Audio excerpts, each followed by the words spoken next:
ഏറെ പ്രാധാന്യമുള്ളതും നമ്മളൊക്കെ നിർവഹിക്കേണ്ടതുമായ ഒരു കാര്യമാണ് വിവാഹം. അപ്പോൾ അത് ഇസ്ലാമികപരമായി ആ വിവാഹത്തിന്റെ ചടങ്ങുകളും അതുമായി ബന്ധപ്പെട്ട കാര്യങ്ങളൊക്കെ നടക്കുക എന്നുള്ളത് വിശ്വാസികളായ നമ്മളെ സംബന്ധിച്ചിടത്തോളം വളരെ പ്രധാനപ്പെട്ടതാണ്. യുവാക്കളാണ് ഇതൊക്കെ അറിയേണ്ടത് പ്രത്യേകിച്ചും. അതുകൊണ്ട് നമ്മുടെ നാട്ടിൽ നടക്കുന്ന കല്യാണം ബന്ധപ്പെട്ട് പെണ്ണുകാണൽ ചടങ്ങിൽ ഒരുപാട് സംഗതികൾ, അനാചാരം എന്ന് പറഞ്ഞാല് ഇസ്ലാമുമായി ദീനുമായി ഒരു ബന്ധവുമില്ലാത്ത മുസ്ലിം വിവാഹമാണോ എന്ന് പോലും തെറ്റിദ്ധരിച്ചു പോകുന്ന രീതിയിലേക്ക് നമ്മുടെ നാട്ടിലെ വിവാഹവുമായി ബന്ധപ്പെട്ട കാര്യങ്ങൾ നടന്നുകൊണ്ടിരിക്കുകയാണ്. ഏറ്റവും ചുരുങ്ങിയ പറഞ്ഞ ഒരു പെണ്ണുകാണൽ ചടങ്ങിൽ ഇസ്ലാമികപരമായി കല്യാണം കഴിക്കുന്ന ഒരു പുരുഷന്, ഒരു ചെറുപ്പക്കാരന്, യുവാവിന് ആ പെണ്ണിനെ ഒരു വട്ടം പോയി കാണാം. അത് സുന്നത്തായ കാണലാണ്. പിന്നീട് ആ പെണ്ണിനെ അവൻ കാണണമെങ്കിൽ നിക്കാഹിന് ശേഷമല്ലാതെ ഇസ്ലാം അത് അനുവദിക്കുന്നില്ല. എന്നാൽ ഇന്ന് പറയുന്ന സങ്കടകരെന്ന് പറയട്ടെ, പെണ്ണുപോയി കണ്ട് ആ കല്യാണം ഉറപ്പിച്ച് രണ്ടാമത് സ്ത്രീകൾ മുട്ടായി കൊടുക്കാൻ വേണ്ടി പോകുന്ന ചടങ്ങ് 100-150 ആളുകൾ, ഒരു പവൻ സ്വർണത്തിന് പോലും ഗതിയില്ലാത്ത, വാങ്ങാൻ കഴിയാത്ത ഒരു രക്ഷിതാവ്, ആ പെണ്ണിന്റെ വാപ്പ ആ വീട്ടിലേക്ക് 100-150 ആളുകൾ ഒരു ഹയാവുമില്ലാതെ, ഒരു ലജ്ജയുമില്ലാതെ ഈ പെണ്ണുകളിങ്ങനെ പോവാണ് വരിവരിയായി മുട്ടായി കൈ പിടിച്ചിട്ട്. അതുപോലെ മുന്നിൽ നടക്കുന്ന ആരാ? ഈ പെണ്ണ് കെട്ടാൻ പോകുന്ന ചെറുപ്പക്കാരൻ ട്രോളിയിൽ മറ്റും മുട്ടായി കൊണ്ടുപോയിട്ട് എന്നിട്ട് ഈ പെണ്ണിന്റെ മുമ്പിൽ പോയി മുട്ടുകുത്തി നിന്ന് ഒരു ഹയാവുമില്ലാതെ എന്റെ ചെറുപ്പക്കാരിങ്ങനെ അതപ്പതിച്ചു പോകുന്നത്. നിസാലും സ്ത്രീകളുടെ മുമ്പിൽ അവർ ആധിപത്യമുള്ള ആളുകളാണ് പുരുഷന്മാർ. സ്ത്രീയുടെ മുന്നിൽ പോയി മുട്ടുകുത്തി എന്നിട്ട് മുട്ടായി കൊടുക്കുക, എന്നിട്ട് ഈ പെണ്ണ് നല്ല സേന എന്നുകൊണ്ട് മുട്ടി പൂവാകാം. ഇതൊക്കെ എവിടെ നിന്നാണ് ഈ സംസ്കാരം നമ്മൾ പഠിച്ചത്? ഇത് തിരുത്തണം. എന്റെ പ്രിയപ്പെട്ട മഹലിന്റെ ഉത്തരവാദിത്തപ്പെട്ട ആളുകൾ, ഈ മക്കൾക്ക് ജന്മം നൽകിയ രക്ഷിതാക്കൾ ഗൗരവത്തോടെ ചിന്തിക്കണം. ഈ മക്കളും ഈ മക്കളുടെ സന്താന പരമ്പരകളും നാളാഹ്റത്തിൽ നിങ്ങൾക്ക് ഒരു ഉപകാരം ചെയ്യണമെങ്കിൽ, ദീനനുസരിച്ച് മക്കളെ അവരെ നടത്തിയില്ലെങ്കിൽ അവർക്ക് ഉപകാരം ചെയ്യില്ല. ഇന്നത്തെ ഖുതുബയിൽ പറഞ്ഞിട്ടുണ്ട്, മക്കൾ ഉപകരിക്കൂല. ബറക്കത്തിന് വേണ്ടി തങ്ങന്മാരെയും ഉസ്താദുമാരെയും പോയി ദ്വാരത്തിട്ട് കാര്യമില്ല. ദീനിയായ ചടങ്ങാണ് വിവാഹത്തിന്റെ പേരിൽ നടക്കേണ്ടത്.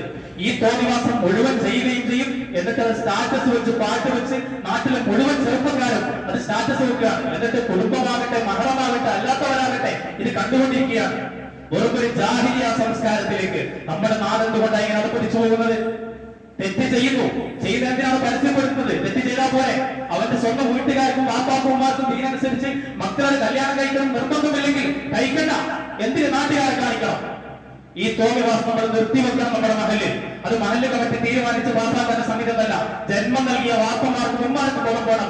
എന്റെ മകൻ കല്യാണം കഴിക്കുമ്പോ, എന്റെ മകളുടെ കല്യാണം കഴിയുമ്പോ ദീനിയായി മുത്തുനബി സല്ലല്ലാഹു അലൈഹി വസല്ലം തങ്ങൾ ഇഷ്ടപ്പെടുന്ന രീതിയിൽ, റഹ്മത്തിന്റെ മലായികത്തിന്റെ സാന്നിധ്യം ഉണ്ടാകുന്ന രീതിയിൽ, ബറക്കത്തുണ്ടാകുന്ന രീതിയിൽ എന്റെ മകളുടെ വിവാഹം കഴിക്കണം എന്ന ചിന്ത ഓരോ വാപ്പമാർക്കും ഉപ്പമാർക്കും ഉണ്ടാകണം.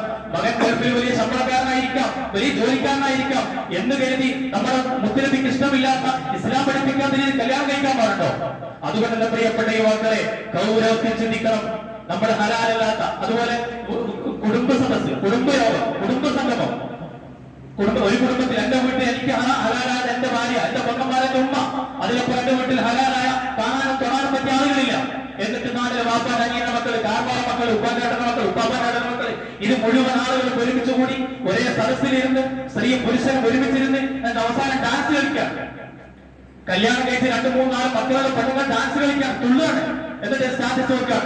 രാവിലെ മദ്രസയിൽ കുട്ടികളെ പേര് കൊടുത്ത് പറഞ്ഞിട്ട് കാര്യമില്ല. എന്നിട്ട് ദീനിയായ മക്കൾ വളരില്ല. സ്വന്തം വാപ്പ നന്നാവണം, ഉമ്മ നന്നാവണം. ദീനിയായ ഇതൊരു അന്തരീക്ഷം നമ്മുടെ വീട്ടിനുള്ളിൽ ഇല്ലെങ്കിൽ എങ്ങനെ നമ്മുടെ മക്കൾ നന്നാവും? എന്നിട്ട് അവർ മക്കൾ നന്നാവണം എന്നിട്ട് ഇങ്ങനെ പറഞ്ഞാൽ മതിയോ?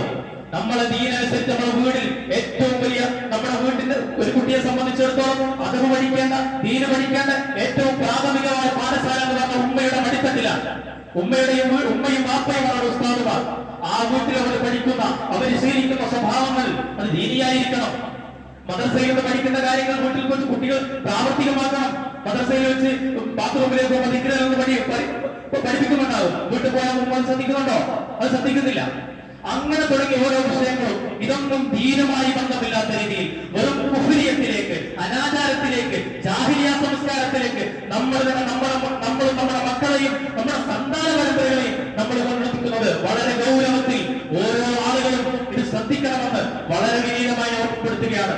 ഇത്രയും ഗൗരവമുള്ളതുകൊണ്ട് ഞാൻ ഈ വിഷയം സൂചിപ്പിച്ചത്. ഓരോ ദിവസം സംഘടന, ഓരോ ദിവസം സ്റ്റാറ്റസ് ഇങ്ങനെ കാണാൻ, ഓരോ ദിവസവും സ്റ്റാറ്റസ് കാണാൻ, പലരുടെയും സ്റ്റാറ്റസ് കാണാൻ.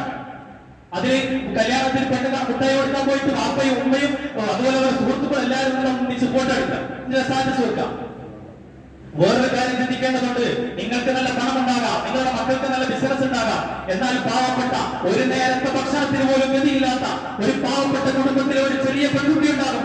ആ പെൺകുട്ടിക്ക് എന്റെ വാപ്പ ഒരു ഓട്ടോ ഡ്രൈവർ ആയതുകൊണ്ട്, എന്റെ വാപ്പ ഒരു രോഗിയായതുകൊണ്ട് എനിക്ക് അങ്ങനെ ഒന്നും കല്യാണം കഴിക്കാൻ പറ്റിയില്ലല്ലോ. അങ്ങനെ കണ്ണീര് കുടിക്കുന്ന ചെറിയ പെൺമക്കൾ, വിവാഹപ്രായമെത്തിയ പെൺമക്കൾ ഓരോ വീടുകളിലും ഉണ്ടാകുന്നുണ്ട് എന്നത് നമ്മൾ ചിന്തിക്കണം. എല്ലാവർക്കും ജീവിക്കണ്ടേ? എല്ലാ സാമ്പത്തിക ശേഷി പറഞ്ഞവർക്ക് കൂടി നാട്ടിൽ കല്യാണം കഴിച്ചു കൊടുക്കേണ്ട മക്കളെ. നിങ്ങൾക്ക് പണമുണ്ടെന്ന് കരുതി എനിക്ക് ആർഭാടമാക്കാൻ പറ്റുമോ? എനിക്ക് ഞാൻ ഒരു കാര്യം പറയുന്നു, സ്വർണം കൊടുക്കുമ്പോൾ 60-40 സ്വർണം കൊടുക്കാൻ ഗതിയുള്ളവരുണ്ടാകും. അവർക്ക് രഹസ്യമായി കൊടുത്തോട്ടെ, പാവപ്പെട്ട ആളുകളെ പരിഗണിച്ചുകൊണ്ട്. അതുകൊണ്ട് പ്രിയപ്പെട്ട മുഖ്യങ്ങൾ ഇത്രയും ഗൗരവത്തിൽ പറയുന്നത് സങ്കടം കൊണ്ടാണ്, വല്ലാത്ത പ്രയാസം.